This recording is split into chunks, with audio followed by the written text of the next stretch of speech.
right, hello everybody. As Melanie said, my name is Andrew Peters. I'm with Dewberry. And this presentation, it will be about 2D and 3D buildings, I promise. I give a little backstory here, and I'm just excited that you came to join. And one thing I'm going to say throughout this is quality data in is going to be quality data out. I just sat through a presentation by a person from Esri at the Federal Users Conference, and they were, I think, from Ireland. They said, rubbish in, rubbish out. And I was like, yeah, 100%, I agree with that. We need to work on the data up front. So, quick story here on Dewberry. Every Dewberry meeting starts with a safety moment and a cultural moment. Safety moment is there's the door. And if you wanted to see the other Dewberry presentation, it's in Salem 1A right now. Cultural moment is about one of these 5 tenets up at the top of the screen here. Contribution, individualism, perseverance, honesty, passion. They're not just words at Dewberry. We start every meeting, we have a whole talk about something that has to do with one of these. And what I'm going to talk about here is quality and our perseverance to complete the Digital Elevation User's Manual. Dr. Dave Mowney, who I'm actually sitting in his office these days, he's retired, but he worked at Dewberry. We're a company that's rooted in quality data. We started by surveyors in the 50s. We're very interested in accuracy. We're very interested in making sure that the data is the best that it can be, sometimes to the detriment of our schedules, but we give you the best data that's possible, and we try to eke every ounce out of the data. If you're not familiar with Dewberry, I was just telling Melanie here, the closest office is actually in Virginia. It's Danville from here to Winston-Salem, but we have offices in Charlotte and Raleigh. Got my coworker Ryan in the back, who's in our Charlotte office, and just a bunch of surveyors in Raleigh, but they're important too. So, like I said, I promise I'll talk about buildings, but I want to start it off with Connecticut State Historic Preservation Office.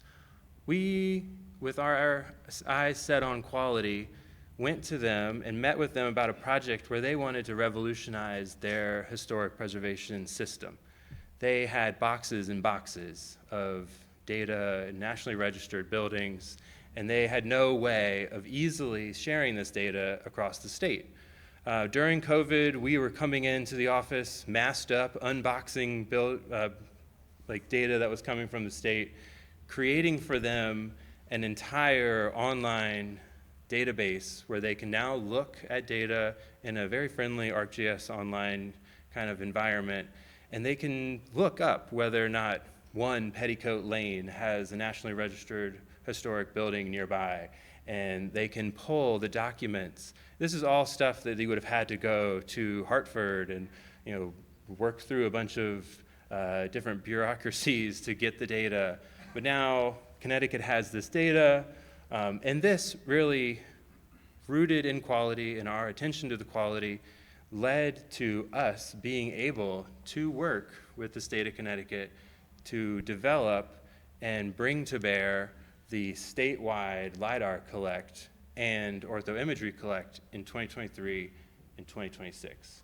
2026 is still to come. So in the spring of 2026, we'll be flying again, and we'll be flying the same data, tidally coordinated.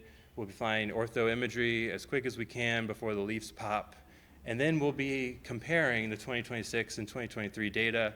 We'll be creating all of the same supplemental products that we created for 2023, comparing them, providing a new level of analysis for a statewide program that kind of hasn't been replicated. I say that standing here in the state of North Carolina, which has a great LIDAR data set. And I just want to say, you guys are on the edge of having immense amounts of data. And the data is there. Maybe you need help exploiting it. Maybe you just need a few suggestions on how to use it or how to download it. Maybe you have a hard drive sitting on a dusty shelf somewhere that's full of LIDAR that you're not sure what to do with. So this presentation from here on out is going to be about how to make that LIDAR data useful. There's a couple really simple examples terrain modeling, floodplain mapping. Then we get into land use planning, and we get into managing your infrastructure. Someone said at one of the earlier presentations, the plenary, about like anything is geography and everything is geography, and anything near something is even more important to geography. And Lidar is just another way of mapping all of those things. And the density of the Lidar here in the state of North Carolina can allow you to do that, and the accuracy of it does so. So a lot of times when I give this presentation, I talk about what are the requirements that you would need to collect data that would allow you to build 2D and 3D buildings. North Carolina has that data. It's being collected right now out on the western region. We've delivered a central area with partners in ESP, Sanborn, and others who collect the data and deliver it. It is there, it is accessible, and it has multiple iterations. So it's really exciting to be in a state, as I think Hope Morgan said, it's like so forward, so out there, and so has so much data available. So let's start to think about visualizing the 3D environment, visualizing that point cloud. A lot of decisions need to be made before you embark upon 2D and 3D buildings. Like decisions about like, what am I trying to do in the end? Like, am I doing land use planning? Am I doing solar radiation studies? So, like, do I care about the pitches of the roof? Do I want to put 3 like skins on the building so people know like this one's brick or this one's veneer, brick veneer? Those decisions have to be made early on, and if you're a contractor like myself, you need to have open, honest conversations with your client about what your data and what the data accuracy can provide. Because, and I just want to put the warning out there, if you try to overperform out of a data set, you're going to set yourself up for questions. So one example I always give is a church that has 2 steeples, and you've built this beautiful 3D model that has 1 steeple. And someone sees that, who's not familiar with geospatial data, they start to ask questions about that 3D building, then they start to ask questions about the ground, and then they start to bring into question everything about your data set. So I just want to urge people to take the approach that is most applicable to what your end product is going to be. Really sit down and think about what you're going to do with the LiDAR data set or with the derivative products data down the road. Because I just don't want you to stretch yourself too thin, to stretch the data too thin, and then expose yourself to possible issues down the road. So what I'm showing here is level of detail 0, 1, box buildings, 2, which I call my monopoly buildings, and 3, level of detail 3 is just everything buildings, like everything on the building, pretty much an exact replica. And then in the middle here, I have kind of just a digital elevation model showing kind of how dense your data needs to be. This is the ground, obviously, but quality level 1, quality level 2 in some instances, if you're just going to go for the box buildings, is good enough. But quality level 2 data, 12 points, 8 to 14 points per square meter, that's what you're going to look at if you're going to do LOD2 buildings. But there are 2 options out there, one of which I imagine a lot of you have the ability to go back and sit at your computer and just do. There's a deployment solution that Esri has that step-by-step shows you how to create footprints, how to process those, create 3D buildings from those, and host them onto ArcGIS Online. It is phenomenal. It really allows you to quickly build out maybe a small area and show what's possible from the software. I urge people, again, start small, see how long things take.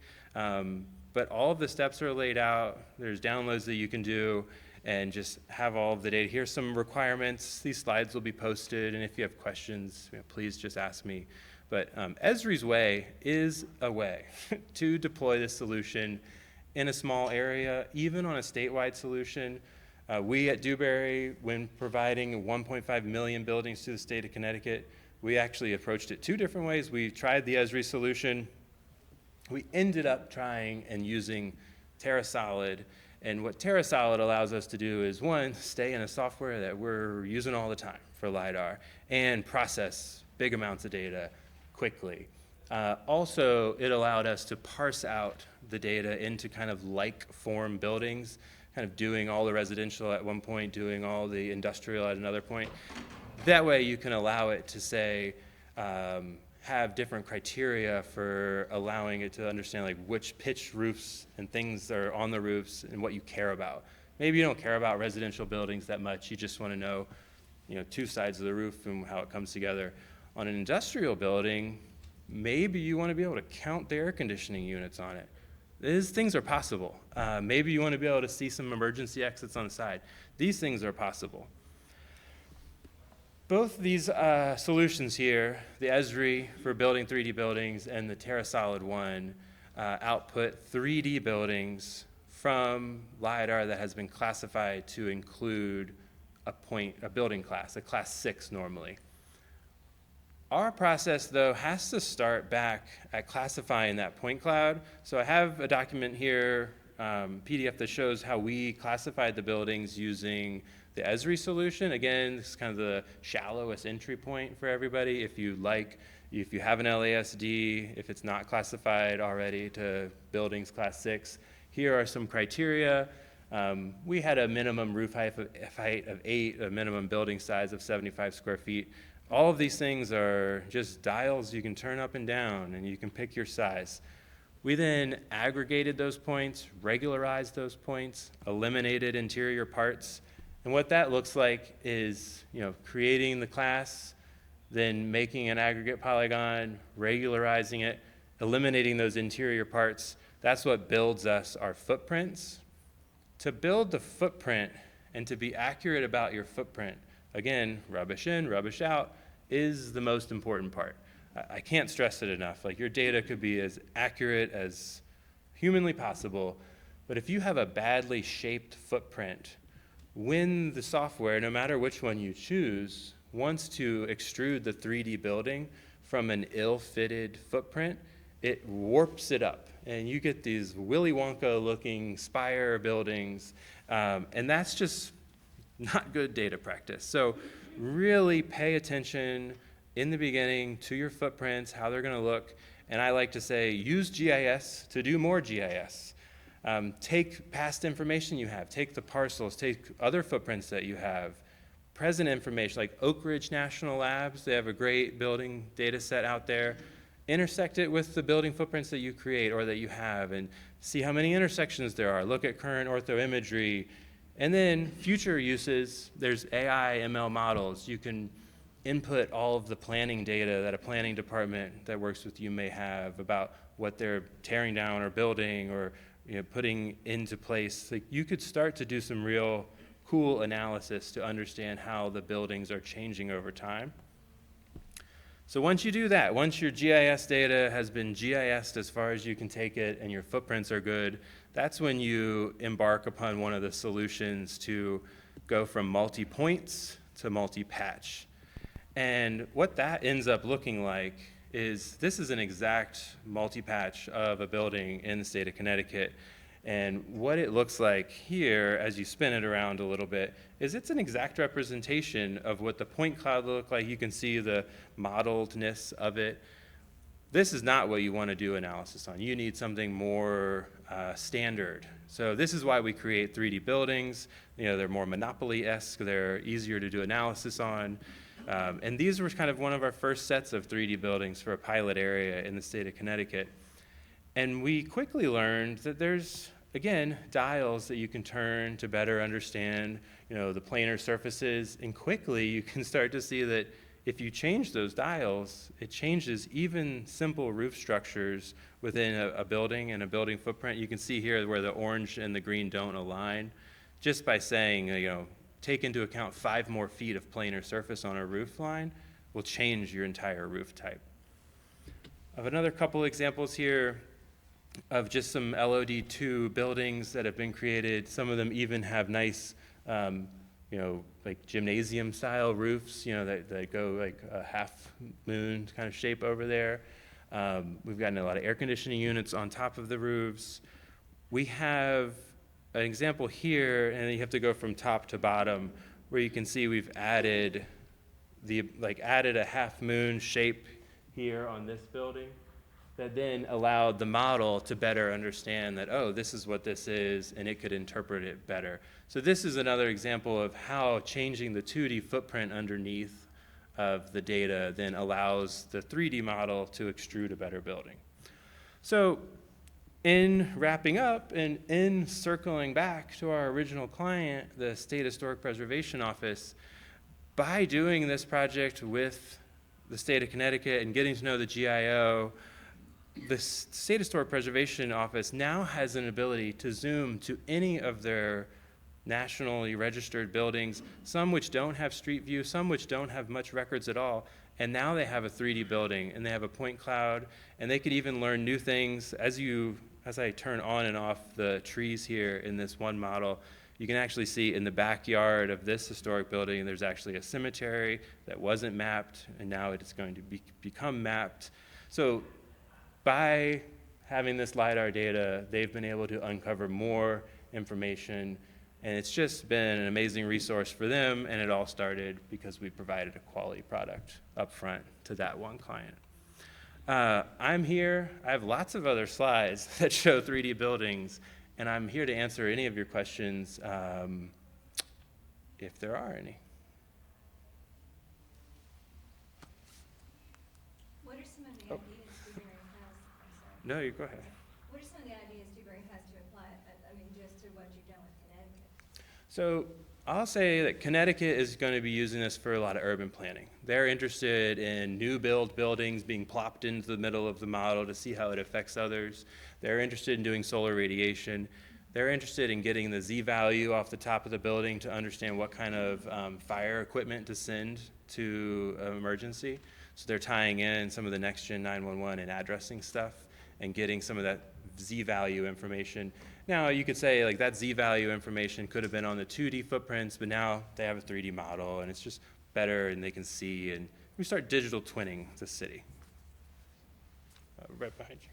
So if you had like oblique imagery of the same areas, would it be possible to create like building facades for your three-dimensional? Yeah, so one of the steps within the Esri deployment solution is adding, I think it's called fusing layers or something. We did not embark upon that. It's something that like Dewberry hasn't been interested in doing. It is there though, and it is possible. Oh, sorry, I would start with the simplest building first. I would start with just like a box before I would do like gable roofs and all that kind of stuff. So North Carolina has on spatial data download the 2D polygons already digitized. If you started with their building footprint polygons, and then you had the classified building points, what tool would you recommend to try to add elevation to that polygon? Like if you just wanted to add an attribute, this building is X feet high. Yeah. What tool would you use to try to push those building classified points into your building polygon as, trying to get number of stories? So you want to know how high the building is or what the elevation of the top of the building, I guess, because you can grab, what I would do is I would create the building point cloud, I would make it a raster, and I would search within that square for the highest point within my raster, take it, run with it as the value. But you might want to need to do a subtraction from whatever the ground value is to get height of the building itself. I would use an Esri tool just to grab like raster math, really. I would make a DSM, I would make a DEM, subtract the two, and check within that polygon. Yeah, I went to your presentation, it was great. Have you looked at integrating open source tools into part of this workflow to save possibly some expense?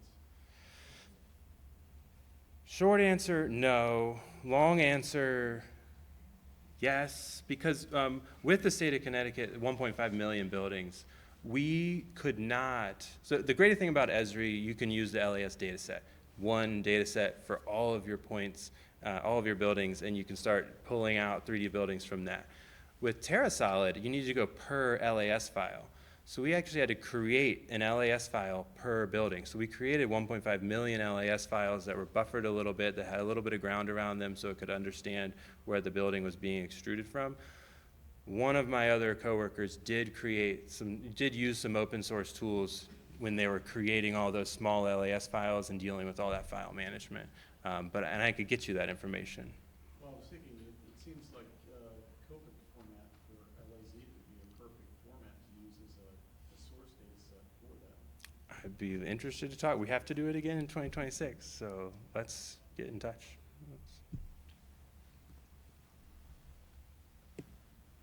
Looks like it could be used for vegetation stuff as well. So one of the criteria for the Connecticut data set was low, medium, high vegetation. Mike Baranowski in the back, no longer with Dewberry, but he helped me out a lot with that. And we also actually used a concurrent collective ortho imagery that had near infrared band to kind of give a yes, no, this could be vegetation, which really helped clean up a lot of the fake vegetation on the roads that was basically just cars, and vegetation in other areas. Because when we could use that near infrared band information to kind of give it a false positive, it was really helpful. NC State? Yeah. Yeah, you got a question though? The only thing I'm thinking of is, talk just a little bit about like what's next for Lidar in general. It's like, what's the future of Lidar? Yeah, what's next for Lidar? So my boss, when I first started, he said he knew Lidar worked when a missile took a left-hand turn in Desert Storm and like went into a building. And he was like, oh, the technology I'm working on works. Gosh, Lidar has come a long way from that. So topo bathymetry, mapping the streams. Dewberry is highly involved in that. We did a shoreline project in 2007 for the whole, East Coast. I think more stuff in topo bathymetry in like smaller riverine areas. If you saw the crash outside of DCA, they actually used topo bathymetry to identify some of the parts of the airplane underneath the water there, and that was some dirty Potomac River water. So pretty amazing stuff that they're able to do. I see the lasers being able to go further into the water column. I see the point density getting higher. I see, there are people trying to send devices up into space and collect things at a lower, there's people trying to take terrestrial LiDAR around and collect every chair in this room. It's what you want to use it for, right? I think we've got a great solution in fixed wing collects. The USGS program for 3DEP is amazing. Statewide groups like NC and Connecticut that are embarking upon these things themselves are doing a really good service for their citizens. I think coming up and putting this data in front of people like yourselves to hear what you would think about using it for is important. Connecticut's about to have 2 different sets of 3D buildings, and even Esri was like, oh, I don't know how they're going to compare those. And so people don't have the 2 sets yet, and they're having trouble kind of thinking about what the next things and how we're going to compare and what it's useful for, honestly, yeah. Do you have any experience indoor mapping, and is there value? So people often ask, what's the value for this outdoor stuff? And what I say to that is, if you're looking at a firm map and you see that you're in the floodplain, okay, I'm in the floodplain. If you're looking at that firm map, but it's been made into a 3D model and you see water lapping up against the side of your house, it's moving. So I think engaging the non-geospatial community with 3D maps is how you're going to get how they're going to get involved and how it's going to move maybe even policy. Now bringing it indoors, I feel like, again, we're kind of exploiting what's indoors to some people like us who might kind of understand mapping and geospatial environments. We're then allowing someone who might be remote from us to experience our worlds the way that we do. I'm not sure what the value is there, but I know people have been wanting to go into a virtual Gap and buy shirts for a long time, and we're getting there.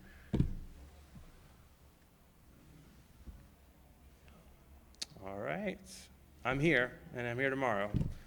So find me online or find me here. Thank you.